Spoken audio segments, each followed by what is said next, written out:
Welcome,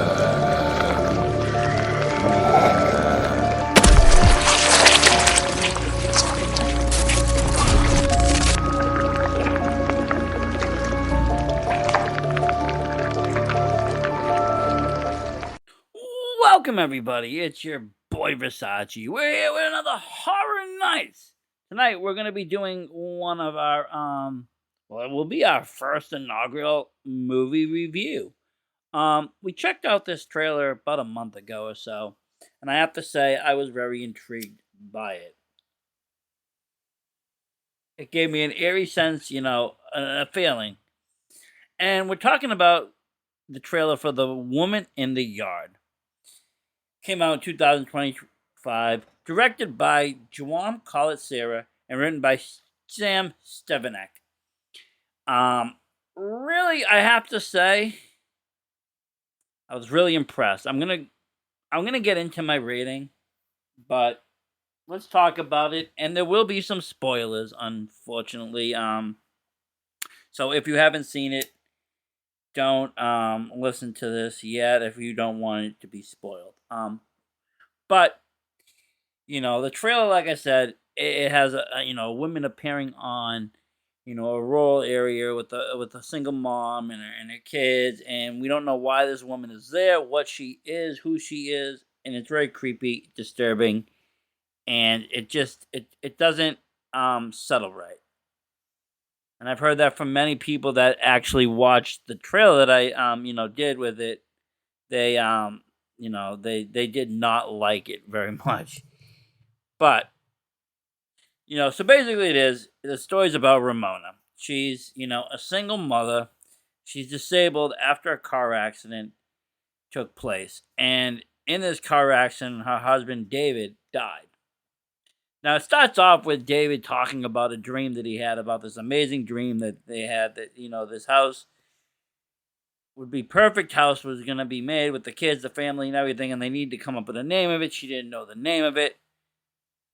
She had no idea what a name would be of it, and so forth, so on.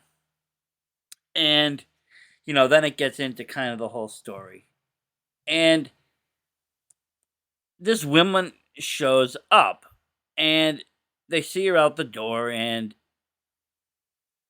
the mother tries to go out there. Ramona goes out there and goes and sees, what she's all about. The lady seems confused. She needs help. She doesn't know really where she is. Total, kind of just, what is going on here, because, like I said, she just showed up.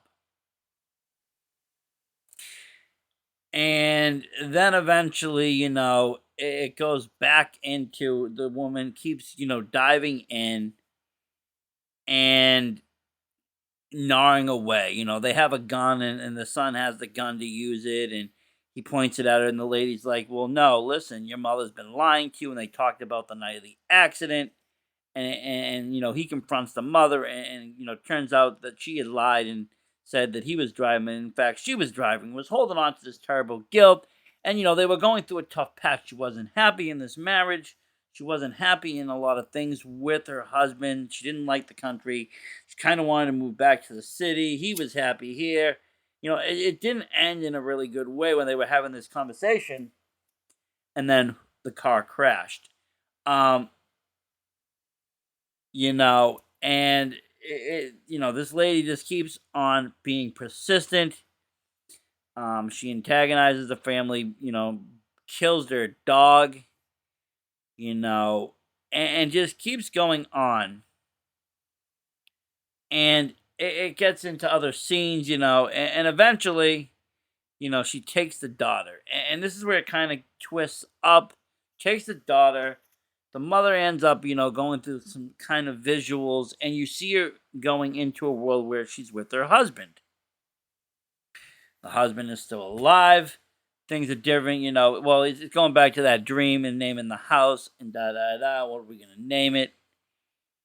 And, it's off, right? He died. It's not the right world. And we start to notice that all the writing, everything is backwards, as she had walked through a mirror. She walks out of the mirror and, she ends up confronting the kids. She ends up, sending the kids away. She sends them to the nearby farm and says, "Get out of here, and I'm going to deal with this." And she confronts the woman one on one. And this is where it gets psychological. The woman is a manifestation of herself, of her will to not live, of her will to take her own life. She, wasn't happy, and she, every day looked for the strength to take her life. And this happens, when she points the gun, the lady says, "I've been waiting for you to pick that up, da da da da da," and go on and on. And so it gets into the night, and we kind of see some blurs, her playing with the gun, and then it jumps, and she walks out of the room, and everything is kind of different. It's a little bit clearer. Her kids, they come running towards her mom. They go back in the house. The lights on. The dog shows back up. The husband's kind of there. The farm has a name. And the kids ask, "Will this woman come back?" And Ramona assures her she will, but she will be ready. And she sent the darkness to a new place. And then it ends with showing, a picture, and the name Ramona is written backwards.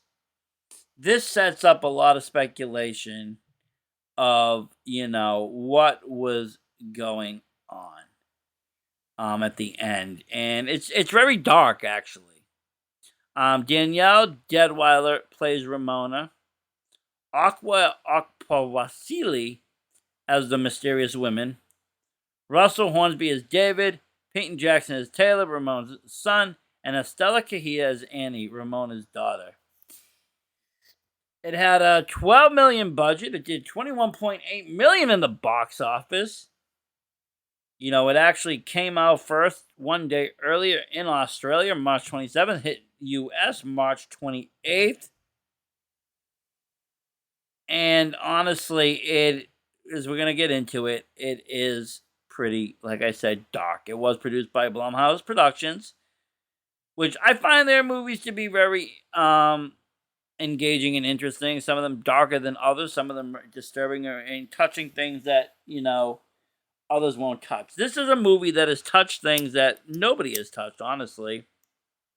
And that is, the protagonist being depression, being suicidal idealization, being something that is very, real in this world and takes people's lives.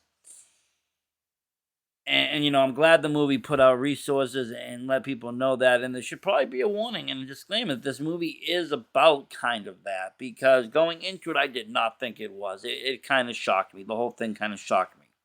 And, the tagline during the trailer was, "Today will be the day," or "Today is the day," the woman in the yard would say. And later going on was, "Today is the day that she would, take her life." And again, that's very dark, whether you've had these idealizations or not in your life, you've had some kind of point that you've thought about ending it, it's very, very, very devastating mentally, to go through this. I wish it upon nobody. The depression part, everything, very bad, and in this case, she had a tragic event. Husband died. It's her fault in a lot of ways. She was driving, wasn't paying attention. And maybe even in some ways she felt guilty because she felt like, she wanted him to almost die at this point because she saw no way out. And that's another, kind of grim outlook on it. The movie overall, though, I think the pacing was very decent. Nothing really lagged too much. Everything was explained pretty well by the end of it. Like I said, the ending, it could be looked at two different ways. I mean, you could say that she overcame this and she walked out on her own free will and she did not take her own life. But then how do you explain that fake world? That fake world that she entered before where her husband was still alive and this was all, different. And she asked the lady at one point, "Will my kids be okay?" And she was like, "Well, yeah, only if you do this." And it shows pictures of them all kind of growing up, etc. And so it makes you wonder, like, what would happen if she didn't take her life? Would these kids be in danger somehow? Would they be neglected somehow? They were a little bit younger, a little bit old. I mean, one was old enough to carry the gun, but still, I mean, they're out in the west somewhere in some rural area, and like I said, it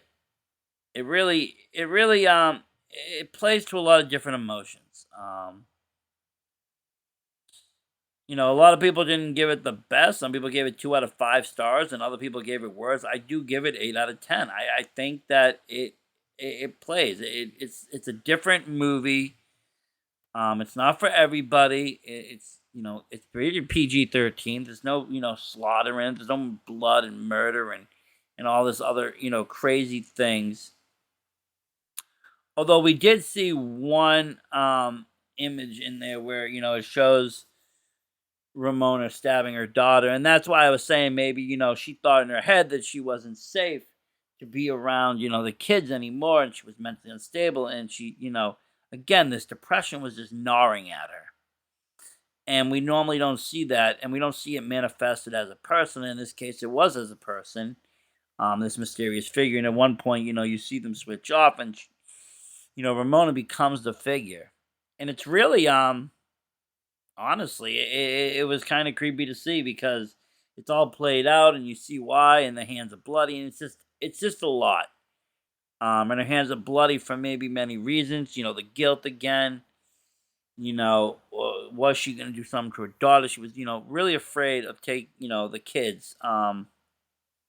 Very protective, but it showed her she had an angry side, and she would snap, and she wasn't really 100% there. But again, she just lost her husband. Would you expect any different? You know, um, but with the mixed reviews, again, I am rating it high. I thought it was, really done right. For what it was, the story that it told, again, had a lot in a good amount of time with good pacing, good visuals.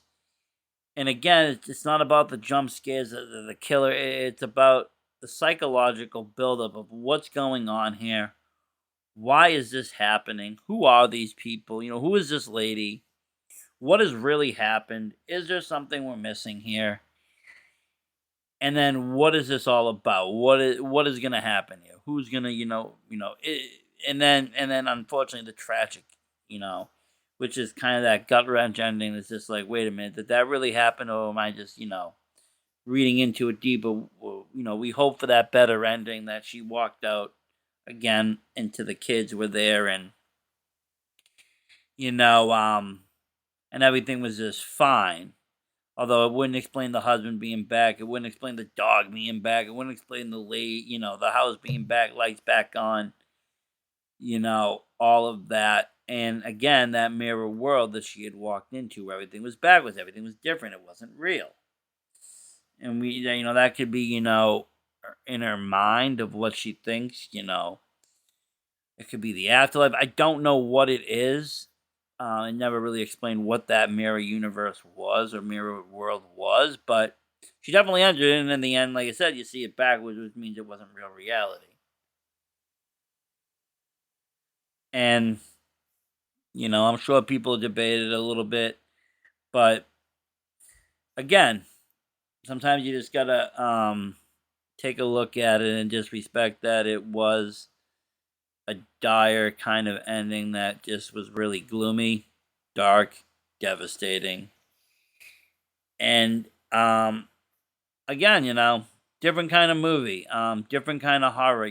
Some horrors are very, serial killer related or very slasher related, where you got these people chasing and you got these intense scenes and people trying to get away. You got a little bit of that here, is that she enters the house and they're trying to escape, but it's not. It's more that psychological build up. Kind of similar to like Get Out, and where it builds and builds of what's going on here, what's going on here, what's going to happen, where's the horror, and then it comes, and then you see the truth of it. And it's like, my God, So that really happens in this, and you really get that sense, that slow kind of build and burn. But you can enjoy it. It's not overdrawn, in my opinion. It didn't go too far. But let me know in the comments and such what you think, if you've seen it, if you liked it, if you hated it. I'd like to know why. But yeah, thank you for checking it out. I do recommend watching it. It is now available for rent and buy on Amazon Prime. I'm sure other outlets have it as well. Still in playing in some theaters too, I saw. So check it out. Let me know what you think. Thank you everyone for watching Horror Nights. Again, we are talking about Woman in the Yard. Thank you.